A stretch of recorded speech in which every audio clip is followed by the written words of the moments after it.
Assalamualaikum Assalamualaikum warahmatullahi warahmatullahi wabarakatuh. wabarakatuh. Waalaikumsalam. Oke, ketemu lagi. Salam, selamat malam. Karena tag videonya malam nih kita nih. Jadi kita ucapin selamat malam buat teman-teman yang sedang menyaksikan ya. Malam Ketemu lagi semuanya. dengan The Satria Channel.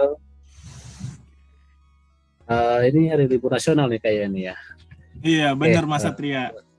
Tanggal merah lagi nih. pada ada yang ibadah, ada yang lagi santai dengan keluarga gitu ya.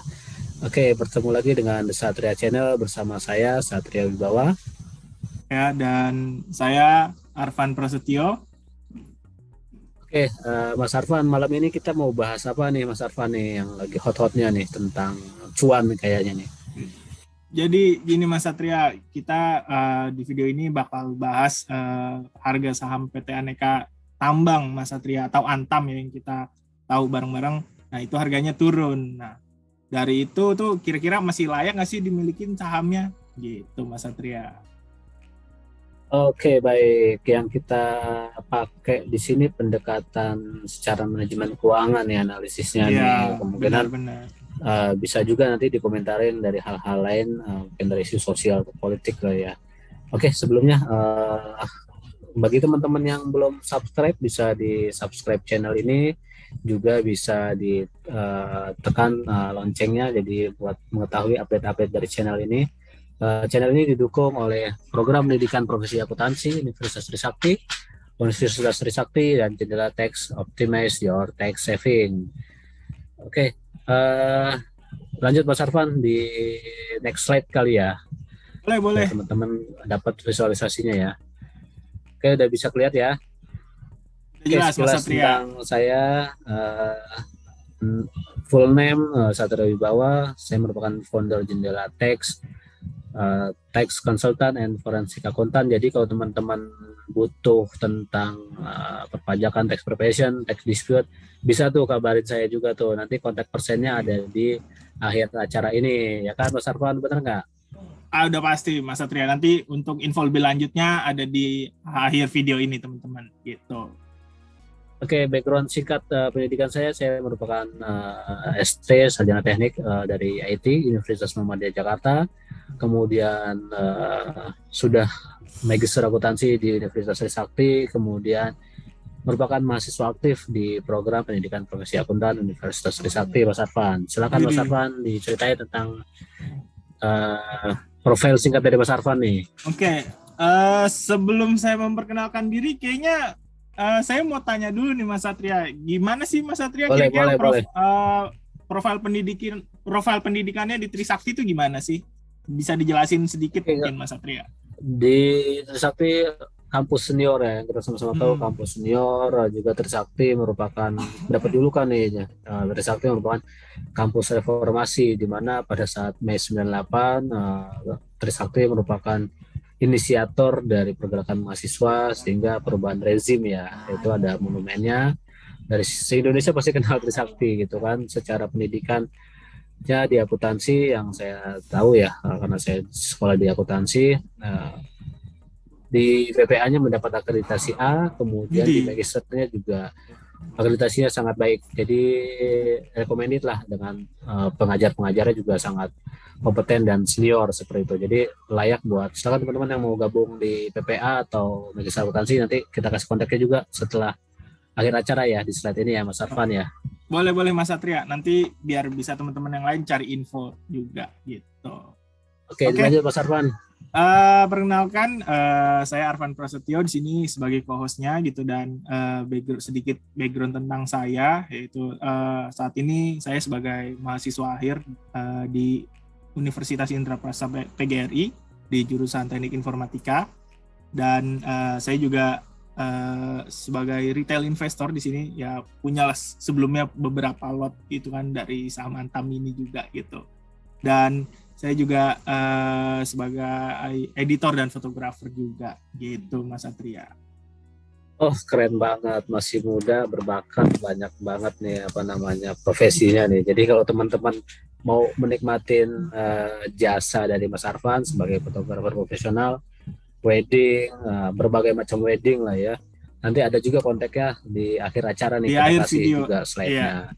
Ya, mungkin juga kalau teman-teman mau masuk Universitas Indah Prasta atau Unindra lah ya sebutannya ya, yang kita kenal Benar-benar. Unindra, nanti bisa langsung aja akses di webnya Unindra nih teman-teman. Ya. Oke, kita langsung masuk ke pembahasan nih teman-teman. Kita jelasin dulu Mas Arfan, Ya, disclaimer dari video ini, silakan. jadi disclaimer juga nih buat teman-teman semuanya, ya, untuk video ini itu juga bukan sebagai video ajakan untuk membeli suatu saham tertentu ya teman-teman, dan juga di sini kita juga nggak ngejelek-jelekan saham tersebut, dan untuk resiko investasinya itu sendiri kita kembalikan ke masing-masing teman-teman di sini gitu. Jadi di sini bukan video ajakan ya teman-teman, gitu sih. Ya benar, video ini video murni analisis dari kita berdua nih, dari sisi Ya, saya sebagai akademisi, mungkin dari Mas Arfan sebagai praktisi ya, yang memang udah terjun nih di retail investor. Saya pikir retail investor itu apa? Ternyata sebutan buat pegang saham ya. iya benar Mas Satria gitu.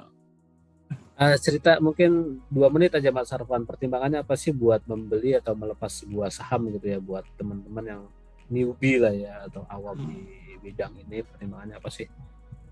Pertama sebenarnya itu tentuin kita berdasarkan tujuannya dulu sih, mau jangka panjang atau jangka pendek gitu ya Mas Satria. Kalau dari saya sih itu dulu. Nah kalau memang dari itu udah kita tentuin, baru kita cari saham yang pas dengan tujuan kita, terus nanti kita analisis juga fundamentalnya seperti apa, trennya lagi naik atau turun gitu Mas Satria. Tapi kalau pribadi Mas Arfan tujuannya jangka pendek atau jangka panjang nih? Kalau saya sendiri sih jangka panjang sih Mas. Oke, jangka panjang. Jadi boleh saya jelasin sedikit bahwa memang selain individu, bahwa perusahaan pun bisa membeli saham dari perusahaan lain seperti itu ya. Kalau di perusahaan itu jangka panjangnya itu ketika lebih dari 1 tahun, itu nanti berada di posisi neracanya atau balance sheet-nya beda Mas Arfan. Ketika ingin berjangka panjang, dia berada di posisi ekuitas sebagai modal investasi. Ketika dia hanya sebagai jangka pendek, berarti berlaku sebagai hutang piutang. Nanti adanya di kelompok aktiva tuh, atau ada available for sale namanya gitu ya. Oke, nice info Itu banget tuh Mas Satria tuh, fundamentalnya. nanti buat teman-teman semuanya juga tuh. Jadi jangan tabu teman-teman sama jual beli saham gitu ya. Oke, kita bisa ke next slide, sekilas tentang Antam. Antam itu apa sih? Antam udah banyak yang tahu ya. Antam itu singkatan dari Aneka Tambang, gedungnya berada di Jalan TB Simatupang, teman-teman bisa akses. Kemudian Antam juga merupakan BUMN yang sudah berdiri sejak 1968 pada tanggal 5 Juli ya. Untuk dijelaskan sedikit bahwa data yang digunakan di sini adalah resmi dari file dari website-nya langsung Antam, ya Mas ya. Dari website langsung ya, jadi bukan mengada-ngada gitu ya. Kita kasih link-linknya biar teman-teman juga bisa ikut mengakses. Kita bisa lihat riwayatnya di sini, langsung kita akses saja kali ya. Boleh Mas, dikasih unjuk websitenya kayak gimana sih? Antamnya ya, ini sudah kelihatan. Nah, ini udah kelihatan nih Mas browsernya. Oke, ini kita singkat aja. Perjalanan Antam itu dari 1968 sampai 1978, semua bergerak terus nih. Bergerak terus sampai terakhir 2020 juga. Nah, terakhir di 2018 tersedia di sini ada, dia udah Antam udah 50 tahun mendukung hilirisasi mineral Indonesia. Seperti itu. Jadi Antam ini ternyata udah tua juga Antam, ya Mas ya perusahaannya. Kalau saya lebih menyebutnya lebih berpengalaman lah ya. Lebih senior ya. Iya, lebih senior gitu kan. Yang kita tahu kan orang awam taunya Antam itu, saya naikin sini, Antam itu kan emas ya, padahal Antam benar-benar banyak, bukan emas doang gitu kan. Emas itu bagian kecilnya. Kita bisa lihat di sini profilnya, nanti teman-teman bisa akses sendiri ya. Untuk manajemen perusahaannya juga jelas terpampang di sini, ada dewan komisarisnya atau board of commissioner, kemudian ada BOD-nya, dewan direksinya. Nah, ini juga ada diversifikasi gender nih. Direksinya ini bukan dari pria aja, bukan dari wanita aja, tapi dari pria dan wanita. Jadi ada kesetaraan gender yang mereka sudah lakukan secara sosialnya. Produk layanan bisa diakses di tab ini, bahwa ada logam mulia, juga ada nikel, emas, bauksit, batubara. Nah, juga berekspansi atau ada jasa eksplorasinya nih gitu, ada jasa eksplorasinya gitu. Jadi semua resources lah ya, tentang Iya. kekayaan alam itu dipegang oleh Antam gitu ya. Oke, kita bisa langsung balik lagi ke slide teman-teman. Oke, di sini ada penghargaan yang sudah dipegang oleh Antam atau sudah diraih oleh Antam ya. Di sini nanti teman-teman bisa akses sendiri ya untuk durasi kayaknya di antam.co.id di award gitu ya. Terakhir di Desember 2021 Antam mendapat penghargaan dari Kementerian Lingkungan Hidup dan Kehutanan dalam sisi proper mas, proper hijau, dan proper biru. Dari bahasanya aja udah proper, kalau di kataan bahasa Inggris proper itu udah perfect lah ya, udah Ya, cukup tuntas baik lah, ya, gitu. cukup baik. Bukan cukup baik, bahkan amat baik kayaknya Amat ya baik ya. gitu. Baik dari Kementerian Lingkungan Hidup, dan ini perlu di-highlight nih teman-teman. Jadi sekarang banyak disorotin oleh manajemen akuntan, bisnis itu adalah bisnis yang sustainable terhadap lingkungan juga, dan Antam Iya, sudah mengantongin ini secara award ya. Jadi benar-benar. bukan cuma yang merusak alam terus alamnya ditinggalin, tapi Antam udah melakukan renewable atau sinergi Nah, kayak gitu. benar-benar Mas Satria. Itu teorinya 3P itu Mas Satria. Apa tuh 3P itu, sekilas saja biar teman-teman tahu. Nah, itu 3P itu planet, profit, dan people Mas Satria gitu. Nah, tindakan apa yang Antam lakukan tadi yang itu tuh buat melindungi planet kita juga tuh salah satunya gitu. Betul itu di tatanan manajemen sebut three bottom line kalau nggak salah ya istilahnya Iya, ya. 3P itu ya. Oke, kalau dari sini sih kita lihat profil Antam masih sangat bagus lah ya. Kalau saya pribadi berpendapat bahwa masih layak dimiliki, tapi kita lihat lagi nanti ya analisa seperti apa ya. Ini sertifikasi Antam yang saya highlight, yang kami highlight cuma 2 ya, tapi padahal banyak, teman-teman bisa akses di link ini. Saya pakai ini dulu, pakai pen, pointer. Kalau sertifikasinya udah banyak, berarti cukup menjanjikan juga ya Mas Satria perusahaannya untuk kedepannya. Ya, artinya sudah diakuin lah ya, kompetensi sudah diakuin kayak gitu. Sudah diakuin, jadi memang sudah proper lah dalam bisnisnya seperti itu. Dan sudah terbukti bisa sustain dari tahun ya dari 60-an. Ya, nah berarti kan udah lama banget sekarang gitu ya. Sustain sampai sekarang ya kan. Gitu. Oke, nanti mungkin kita boleh ulas sedikit kenapa dia turun dari sisi lain juga, nanti Mas Arfan bisa mengomentarin. Oke, ini kita next bahasannya, teman-teman bisa akses tentunya tentang Antam di webnya. Oke, untuk sorotan di kuartal pertama 2022, Antam mencatat kinerja positif pada triwulan pertama 2022 dengan membukukan laba berjalannya 1,47 triliun. Angkanya bukan main-main nih. Ya kan? Cukup gede juga ya Mas Satria ya. Wah, sangat besar nih. Harusnya mungkin bisa lebih dari ini ya, karena memang Antam secara bisnis memonopoli pasar ya, atau menjadi leader nih gitu. Jarang top kita of mind-nya di Indonesia ya Mas Satria ya, gitu. Iya, harusnya sih bisa lebih dari ini nih mungkin kalau menurut saya. Ada beberapa lagi bahwa Antam mencatatkan volume produksinya nih, ferronikel unaudited sebesar 5.681 ton nikel dari sebelumnya di kuartal pertama di 2021 5660 TNI ton nikel. Artinya naik 21 ton produksinya untuk for nikel ini. Kayak gitu. Terus naik 21 ton ya gitu ya produksinya ya.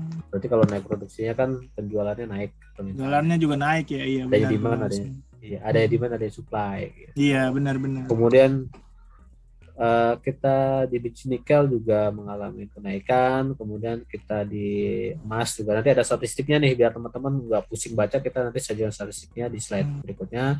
Kita ke bawah bahwa penjualan logam mulia Antam dia ada ngikutin tren nih Mas Arfan nih, gimana pendapatnya nih, dia buka official nih di Tokopedia nih. Sahabatnya juga sering beli emas batangan nih. Boleh di pendapatnya apa nih? Jadi ini sih tujuannya untuk mempermudah masyarakat gitu buat beli, jadi nggak perlu datang ke butik Antamnya langsung sih Mas Satria sebenarnya. Jadi kan di marketplace juga banyak promo-promonya juga kan gitu, promo gratis ongkir atau promo cashback gitu. Jadi kan masyarakat juga ada nilai lebihnya lah kalau beli lewat marketplace gitu. Apalagi kan ini official account juga gitu di Tokped gitu sih Mas Satria. Begitu. Oh, Topet nanti kita sebutin Topet ya. Mudah-mudahan nanti Topet jadi sponsor nih di kita nih ya. Topet boleh masuk nanti. Amin, amin. Kira-kira Oke, oke. kalau mungkin beli laptop atau beli handphone iyalah. Namun kalau emas ini gimana ngecek itu asli atau enggaknya, yang edukasi sedikit Nah, ya, 1 menit lah buat teman-teman. jadi Apakah ini asli atau enggak di gimana? packagingnya itu sebenarnya ada QR-nya yang bisa kita cek langsung, Oke, Mas Satria. Itu ada oke. keasliannya di situ, bisa kita cek di QR-nya gitu. Kayaknya pakai aplikasi sendiri ya kalau nggak salah ya, QR-nya ya. Iya, Apa Cat A ya? Certi Eye apa kalau nggak salah nama apps-nya. Oh, Certi A ya, Cat A ya. Nah, Saya agak lupa ada EE-nya. Jadi Certi memang Eye. nggak gabung dia buat buat ngebaca barcode-nya juga nggak kegabung dia. Ada Benar-benar. aplikasinya sendiri. Oke, terakhir di overview ini Antam disupport sama PLN nih. Nanti kita bahas di Next selanjutnya ya. slide-nya, Sekilas iya aja benar. bahwa Antam disupport oleh PLN buat smelter itu pemurnian ya, teman-teman. For Oke. nikel. Oke, kita bahas selanjutnya. Nah, ini yang tadi sudah diceritain pergerakan produksi di kuartal pertama tahun 2022. Di mana kita lihat di warna apa ya, warna purple ya, warna purple ini di 2022, warna krem 2021. Bisa dilihat secara grafik mana yang lebih unggul nih Mas Arfan nih. Kalau di sini kalau saya lihat sih yang pertama peningkatannya itu di first quarter 2022 itu utamanya di biji nikel sih Mas Satria. Nah ini biji nikel ya. Iya, buat for your information juga nih buat teman-teman semuanya, apa sih kegunaannya bauksit sama biji nikel itu? Nah di sini saya mau jelasin sedikit. Jadi nikel itu tuh bahan utamanya buat stainless steel teman-teman. Nah itu kan buat peralatan perabotan rumah tangga kan juga banyak yang dari stainless steel gitu. Terus bisa buat campuran besi baja juga, terus bisa buat jadi pelapis anti karat juga gitu Mas Satria. Nah terus kalau bauksit ini, tuh sebenarnya juga sama bisa kita temuin di kehidupan sehari-hari gitu. Nah soalnya ini tuh jadi bahan utamanya buat aluminium Mas Satria gitu. Ya, bagus. Terima kasih informasinya Mas Arfan. Jadi memang kita edukasi atau kita perkenalkan lagi produk-produk dari Antam ya. Karena apa? Karena kalau nggak tak kenal maka tak sayang nih. Gimana kita mau beli sahamnya nih kalau kita nggak tahu nih produknya apa sih Antam. Kita harus tahu produknya dulu mas sih. gitu. Nah, kita tahu bahwa mas ternyata banyak nih. Padahal kalau mas mah mbak juga tahu ya. Oke, kita next slide. Nah, ini bagian fundamentalnya nih dari manajemen keuangan PT Aneka Tambang Tbk atau terbuka ya. Listing bursa efek. Ini balance sheet and profit loss review. Oke, saya jelaskan, ini ada komparatif di sebelah kirinya ada Maret 2022, di sebelah kanannya ada 2021. Nanti ada kelihatan trennya nih. Trennya kalau buat biasanya kalau kita sebut bos-bos lah ya, atau kita beli saham itu kita bisa dibilang kita bos, kita capek lah ngeliat-liat apa namanya angka yang begitu. Kita mau tahu warnanya aja apa ya, kita sajiin di channel ini ada warnanya, jadi teman-teman bisa melihat warna merah atau hitam. Merah menunjukkan adanya penurunan gitu ya, oh ini ada salah saji nih, dimana di penjualan ini harusnya hitam nih bukan merah nih teman-teman, mohon maaf. Ini penjualannya meningkat nih, salah highlight, saya klarifikasi. Oke, kita jelaskan bahwa secara singkat ya, terjadi peningkatan laba kotor nih dari kuartal 1 2021 ke kuartal 1 2022 di sebesar 50,58%. Kemudian laba kotor meningkat, bisa jadi laba usahanya turun, tapi enggak buat Antam gitu ya. Ternyata Antam bisa meminimalkan atau mengefektifkan, mengefisiensikan pendapatannya sehingga laba usahanya tetap, bahkan pendapatan usahanya lebih besar nih teman-teman. Ada peningkatan ya Mas Satria ya? Iya, sangat besar sekali, 103,82% nih. Gitu. Kemudian turun ke penghasilan lain-lain teman-teman. Ada di sini penghasilan lain-lain ya. Di sini Antam tumbuh 148,09%. Nanti bisa teman-teman kalau itu bisa lihat di laporan kuartalnya Antam ya. Penghasilan ini saya jelaskan aja bahwa penghasilan lain ini adanya penghasilan investasi tambahan gitu. Hmm. Jadi Antam berinvestasi juga teman-teman ke perusahaan lain gitu. Juga adanya pendapatan keuangan itu pendapatan bunga tuh yang Antam dari saldo mengendapi Antam tuh di bank. Nah, itu Hmm. ada pendapatan bunga tuh. Gitu. Terus ada juga Oh, selisih lugi raba, selisih kurs gitu. Nah, total Antam mendapat penghasilan 237. Ini dalam jutaan ya teman-temannya. Ini di dalam jutaan. iya, iya. Artinya 237.000 ini tinggal dikali sejuta Sejuta. ya, berarti 237 miliar berarti ya Miliar. pendapatan Wow. lain-lainnya ya. Nilai Wah, itu nilai yang cukup kalau fantastis gitu, juga ya Mas Satria ya. iya kalau ngitung pakai tangan bisa kebayang tuh teman-teman tuh gimana tuh rasanya tuh. Mas, mau Oke, tanya dong sedikit Mas yes, Satria. boleh boleh boleh. eh Kalau laporan keuangan ini sebenarnya bisa kita dapetin di mana sih, Mas? Kalau laporan keuangan ini dipublish data sekunder ya namanya ada di idx.co.id, Hmm. bisa diakses di situ atau di webnya masing-masing perusahaan yang listing di Bursa Efek itu wajib melaporkan di Bursa Efek ya. Nanti bisa Oke, diakses oke. di idx.co.id atau bisa diakses juga ke webnya masing-masing di bagian publik investor Hmm. gitu. Oke, oke. Jadi, Mungkin nanti namanya ada beda-beda sedikit lah ya masing-masing iya, iya. perusahaan ya. Wah, nice info juga tuh buat teman-teman semuanya. Jadi kalau mau yang lihat laporan keuangannya bisa langsung cek di website IDX atau di website perusahaannya masing-masing ya, Mas Satria ya. Iya betul, nanti mungkin per seri ini ada sekali ini kita bahas tambang nih, kita bahas tambang, mungkin nanti next period bahas dari sektor lain gitu ya. Jadi ini Hmm. nanti berkesinambungan. Oke, kita balik lagi, kita lanjutin di laba. Apa sih bedanya laba sebelum pajak dengan laba berjalan? Nah, laba sebelum pajak penghasilan ini adalah laba sebelum dipotong atau dibayarkannya pajak penghasilan. Jadi wajib juga nih buat Antam buat bayar pajak ke negara nih sebagai wajib pajak badan gitu kan. Nah, nanti setelah dipotong pajak, ada yang menamakan dengan laba setelah pajak, ada yang menamakan dengan laba periode berjalan, ada yang menamakan dengan laba kini gitu, laba atau rugi kini ya. Kalau dalam kurung itu berarti rugi itu. Kalau dia tidak dalam kurung berarti artinya berada pada posisi laba.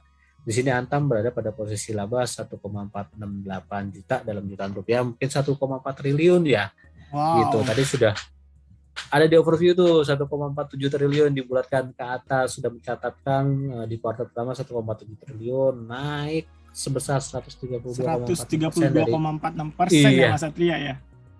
dari tahun lalu di kuartal yang sama. Nah, sampai saat ini, sampai slide ini nih kira-kira menurut Mas Arfan gimana nih? Masih layak nggak dimiliki pendapat pribadinya nih sebagai seorang Retail praktisi lah? investor. Hmm. Iya, Kalau pendapat saya pribadi sih, kalau tadi yang sudah dijelaskan dari Mas Satria untuk laporan keuangannya sih di first quarter antara 2021 dan 2022 sih untuk sejauh ini sih masih cukup bagus ya Mas Satria ya, gitu. Masih cukup bagus buat kita punya sahamnya, gitu sih Mas menurut saya.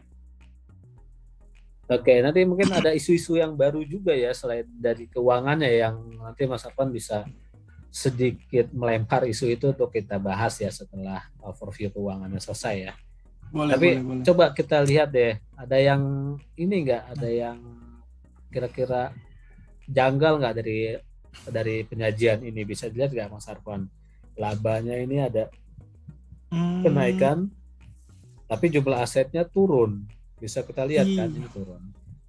iya Mas. Itu Bisa nggak kira-kira eh kan apa nih? kalau secara laba kan naik ya. Tapi Iya, kenapa asetnya turun? Bukannya harusnya asetnya juga naik ya Mas ya? Itu kenapa tuh Mas Satria kira-kira tuh? iya seharusnya asetnya normalnya memang naik. Oke, ini sebenarnya ada yang saya head biar teman-teman penasaran. Jadi di balance sheet itu ada posisi aktiva atau aset, ada posisi pasiva. Pasivanya di sini tidak masih saya umpetin gitu. Jadi biar teman-teman penasaran dulu. Pasiva itu adalah liabilitas atau kewajiban ditambah dengan ekuitas atau modal. Oke, saya skip dulu, saya ingin delete dulu ya. Oke, ini bisa dilihat ini kita geser ya. Nah, ini ketutup. Kita Iya, lihat aja iya. putih-putihnya. Oke, kita share screen lagi. Di sini ada jumlah liabilitas atau kewajiban dari Antam. Bahasa sederhananya kewajiban itu adalah utang yang harus dibayarkan oleh Antam gitu ya. Oke, ini jumlah liabilitasnya turun nih, Mas Arfan, 23,54%. 54%. Jumlah Iya. ekuitasnya naik. Artinya bahwa memang dari laba yang didapat itu beberapa persennya, 23, sekian persennya dia kalau dialokasikan buat membayar kewajiban dari Antam, sisanya buat menambah ekuitasnya Antam kayak gitu. Jadi perputarannya tidak diinvestasikan lagi atau tidak diberikan aset, tapi memang dibayar kewajibannya gitu. Memang kalau orang punya kewajiban atau sesuatu yang punya kewajiban memang harus dibayar Harus gitu. diutamakan Ini dulu Antam ya Mas sudah Satria ya. melakukan ini nih gitu. Jadi Oke, oke. bukan membengkak. Nah, lihatnya di mana kalau kita nggak percaya lagi bahwa memang sudah dibayar utangnya. Di sini ada rasio nih. Rasio DER. DER itu atau kalau orang-orang di ekonomi bisnis sudah tahu ya. Ya kita saya jelasin lagi bahwa DER itu adalah debt equity ratio, Debt equity artinya bahwa ratio. utang berbanding dengan ekuitas ya atau modal gitu. Jadi besaran utangnya berapa, besaran modalnya berapa. Di sini masih 41% nih gitu. Dari sebelumnya 58%, berarti ada penurunan sekitar 28, sekian persen ya gitu. Benar. Tapi angka ini masih terlalu tinggi nih kalau menurut keputusan Dirjen Pajak ya, harusnya debt equity ratio itu 25%. Gitu artinya semisal dia punya ekuitas 100, berarti utangnya harusnya cuma 25 kayak gitu. Jadi cuman Angka ini iya, cuman seperempatnya doang ya, Mak? Seperempatnya doang iya, ya. seharusnya kayak gitu. Ini Antam ini masih overlap 100 hampir 100% dari peraturan pajak nih. Jadi perlu di teman-teman pertimbangin juga nih gitu kan. Kemudian DAR itu adalah debt asset ratio, perbandingan antara hutang dan aset dari Antam. Ini sebesar 29% nih. Berbanding dengan 30%, artinya ada penurunan 20, sekian persen. Bisa dilihat di atas bahwa dia punya liabilitas 9,23, dia punya aset 3,1, nah itu sekitar 29%. Artinya memang masih banyak asetnya sih dibanding dengan kewajibannya ya. Artinya seandainya memang Antam dipaksa oleh keadaan buat down atau bahkan buat terjun bebas, nah aset-asetnya masih bisa memenuhi kewajiban dari si Antam. Jadi teman-teman jangan khawatir gitu buat memiliki. Ya kembali lagi ke teman-teman gitu ya. Iya, Jadi kita bisa sajikan bahwa asetnya masih lebih banyak dari liabilitasnya. Oke, kita bisa lihat dari profitabilitasnya nih Mas Arfan. Yang dimana profitabilitas ini menjadi faktor tekanan nih buat setiap perusahaan nih. Gitu kan. Ini ada namanya ROA, Return on Asset. Jadi kalau kita bisnis personal gitu ya, jadi berapa sih ini kita harus kembalikan aset, kita harus balik modal, harus balik segala macam, atau singkatnya ada BEP segala macam. Kita bisa lihat dari ROA ini, return on asset, atau bisa juga return on asset ini menggambarkan seberapa efektifnya perusahaan itu mengelola aset agar menjadi laba ya kayak gitu. Di sini naiknya 142% ya, dari tahun lalu cuma 2%, naik menjadi 5% gitu return on asetnya. Nah, terus kemudian ada inventory turnover. Inventory turnover ini adalah perputaran persediaan. Singkatnya, karena Antam ini memproduksi dan ada persediaan timah, persediaan nikel, itu kita sebut persediaannya. Jadi persediaan bukan cuma di warung retail aja. Segala yang kita milikin buat dijual itu namanya persediaan, gitu ya. Antam mencatat inventory turnover-nya 326%, berbanding dengan 308%, naik 5,82%. Artinya bagus nih. Artinya semakin tinggi angkanya bahwa perputaran persediaan itu semakin cepat, tidak lama-lama mengendap. Kalau angkanya kecil cuma muter sekitar 10%, ya berarti nggak ada berapa kalinya doang dalam setahun gitu kan. Ini kan bisa muter sekitar 3,26 kali ini. Perputarannya lancar gitu. Artinya memang benar. bisnisnya apa ya, rame lah ya, banyak, karena kan memang mensupport bahan baku nih Antam gitu. Nah, jadi sampai di sini mungkin teman-teman ya silakan Mas Arfan. Jadi mungkin yang selain kita tahu bahwa Antam tuh bukan cuma selama ini kita tahu Antam tuh jualan emas, tapi ternyata bukan hanya emas saja ya, ternyata Mas Satria ya. Ternyata tadi kayak ada bauksit, terus ada biji nikel juga, dan itu memang bahan-bahan yang kita gunakan di kehidupan sehari-hari gitu ya Mas Satria ya. Iya, betul kehidupan sehari-hari sampai Hmm. ke lini pertahanan atau militer itu juga butuh Iya. nikel buat campuran senjata. Terus di konstruksi juga butuh tuh buat bahan-bahan bahan-bahan konstruksinya kayak baja. Mungkin baja ringan juga sebagian dibuat bahannya dari nikel atau biji besi itu. Iya, Karena memang benar-benar. sumbernya gitu ya, Antam memproduksi sumbernya dari bumi kita nih, Indonesia tercinta nih gitu. Oke, ada yang mau diulas Mas Arfan atau dikomentarin dari balance sheet and profit loss review ini Sebenarnya tadi secara praktisi nih, gimana nih memandang laporan keuangan Antam nih? kalau dilihat dari laporan keuangan ya tadi udah dijelasin juga dari Mas Satria kalau wah labanya tuh naik tapi kenapa asetnya turun. Nah, itu sebenarnya jadi pertanyaan besar juga apa yang terjadi di Antam sih gitu. Nah, tapi udah dijelasin juga tadi bahwa itu tuh kenapa turun karena untuk membayar kewajibannya dari Antam itu sendiri. Jadi mungkin itu bisa jadi sebagai jawaban dari teman-teman ya kenapa sih labanya naik tapi asetnya tuh turun gitu sih Mas Satria. Dan sejauh ini sih kalau dari pendapat saya sih untuk di Antam ini ya masih aman sih gitu. Masih bisa Masih lah buat aman ya buat dimiliki. dimiliki ya. Benar-benar. Oke, Mas Arfan. Nanti teman-teman juga bisa pakai tools ya. Ada namanya RTI Business. Mungkin nanti saya akan gabung juga device satu di handphone.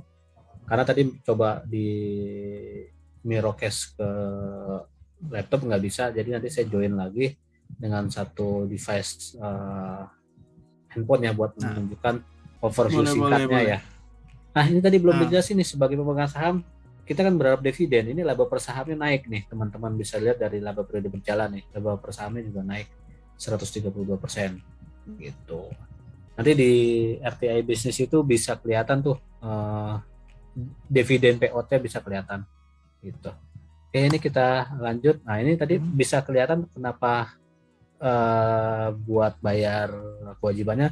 Di sini langsung kita loncat ke bagian aktivitas bersih yang digunakan untuk aktivitas pendanaan. Kalau dalam kurung ini artinya bahwa uang itu keluar, gitu ya. Di sini menunjukkan mencatat 1,883 triliun rupiah dari sebelumnya hanya 511 miliar ya. Hampir naik 100% buat bayar kewajibannya nih. Tuh dia harus ini. Gitu. Ini bisa dibuktikan di report ini, interim nih namanya nih. Ya. Teman-teman bisa lihat aktivitasnya sejauh ini masih lancar nih, masih bisa dibilang masih sustain lah bisnisnya Antam ini ya. Oke, kita bisa lanjut. Oke, sebelum masuk simpulan saya coba masuk di device lain. Durasi masih ada Mas Arfan? Masih aman Mas Satria, sekitar 5 menitan lagi masih bisa. Oke, saya coba kalau saya masuk device terus share screen pakai device bisa ya? Ada saya masuk device lagi tuh di bawah tuh. Ada sih di sini udah masuk lagi sih. Coba bisa masuk ya, saya mau nunjukin RTI-nya ya. Boleh. Atau yang ini bisa di end share dulu. Stop share dulu ya. Stop share nanti. Di stop share dulu ya. Nanti yang di handphone baru share screen gitu Mas Satria. Oke, teman-teman ini kita stop share dulu yang di sini. Simpulannya kita nanti dulu ya. Stop share. Saya coba masuk dengan RTI Business yang tadi saya bilang ya. Share screen.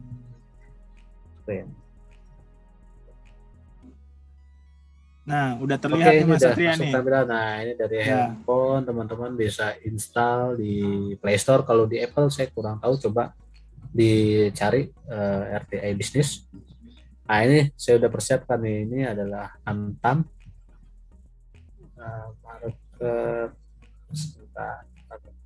Nah, kita bisa cari di sini ya.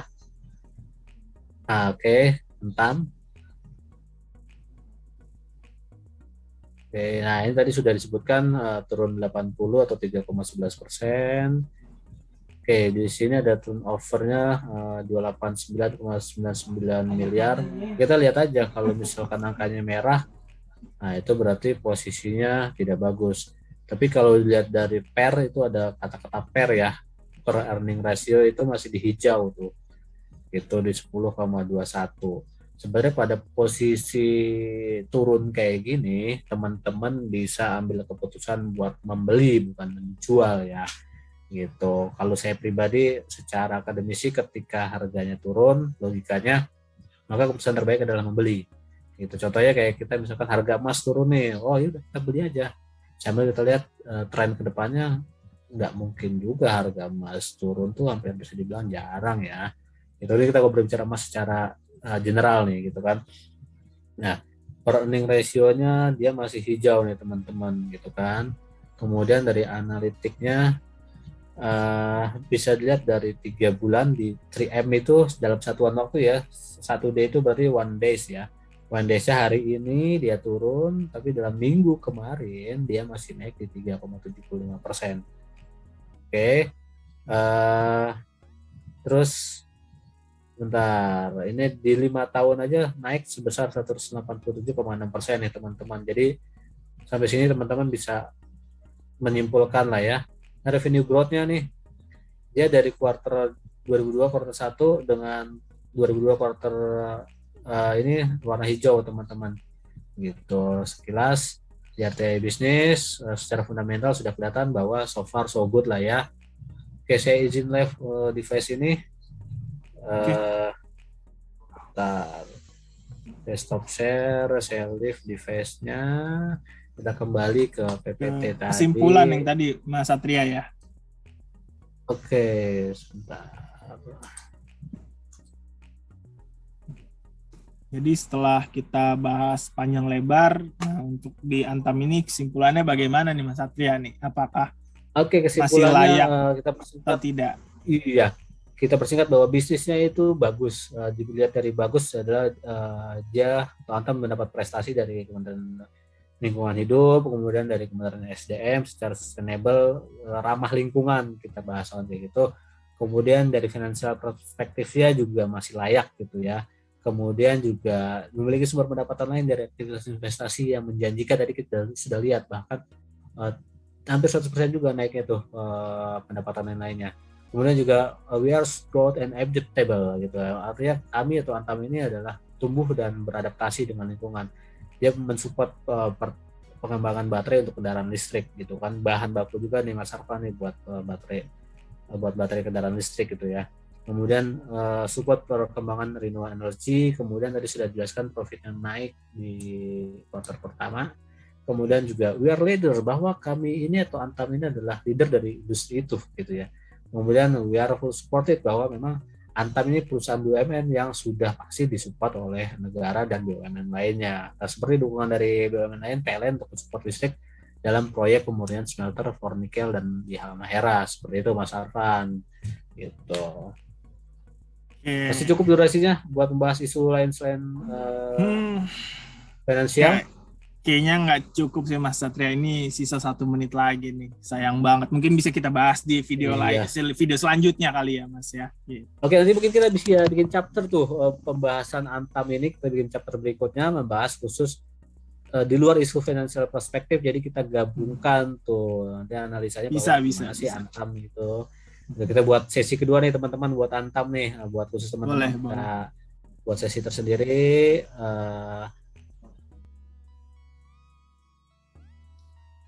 Oke teman-teman, sayang banget nih kita udah di penghujung acara nih. Jadi sesuai janji kita di awal video tadi, nah di sini kita bakal ngasih tahu nih Mas Satria nih. Coba Mas Satria silakan dikasih tahu nih ke teman-temannya. Oke, cek. Kedengaran suara saya ya? Jelas Mas Satria. Oke. Ya, sesuai komitmen kita di awal tadi ya, kita ingin memberikan informasi mengenai siapa sih yang udah mensupport kita. Teman-teman bisa menghubungin untuk di PPA atau program pendidikan profesi akuntansi bisa di nomor 0813 1878 7472 Mas Arfan. Kemudian juga terima kasih buat Universitas Trisakti secara menyeluruh seperti itu. Kemudian juga terima kasih kepada Jendela Tax, Optimize Your Tax Saving di 0813 1880 0844. Kemudian Mas Arfan selanjutnya. Oke, selanjutnya dari Jendela Media itu di 0896 026 86356 Mas Satria. Gitu. Oke, kalau mau berkorespondensi dengan saya bisa di satriajendapajak@gmail.com. Akhir kata, semoga apa yang kita share ini bermanfaat. Kembali lagi Amin. disclaimer nih, tadi kita pastiin bahwa video ini dibuat untuk Bukan. sharing semata, bukan Ya, benar, ajakan atau benar. rekomendasi ya. Benar, Kalau benar, benar. rekomendasi atau ajakan, teman-teman bisa konsultasi deh sama yang dipercaya gitu ya, sama Ya, yang berkompeten gitu ya. Kalau mungkin kalau di luar ini mau ngajak diskusi kita di luar video sih oke-oke aja, kita beri boleh. rekomendasi ya. Nah, Mungkin kontak Mas Arfan nanti di 089602686356 ini jendela media ini dengan Mas Arfan nih teman-teman. Gitu mau hubungin Mas Arfan gimana sih? Saya mau belajar retail investor gitu kan. Terus saya mau undang dong nih Mas Arfan buat wedding, boleh tuh nanti ke Mas Arfan. Di luar ini kita bisa tuh ngomong to the point, wah beli aja deh, jual aja deh gitu. Nah, di luar channel ini kita bisa kasih rekomendasi, tapi tidak untuk video ini gitu ya. Akhir kata kami undur diri, saya Satria Wibawa. saya Arfan Prasetyo. Oke, selamat Oke, malam selamat teman-teman. Bye. malam semuanya. Sampai ketemu di video Bye. berikutnya. See you.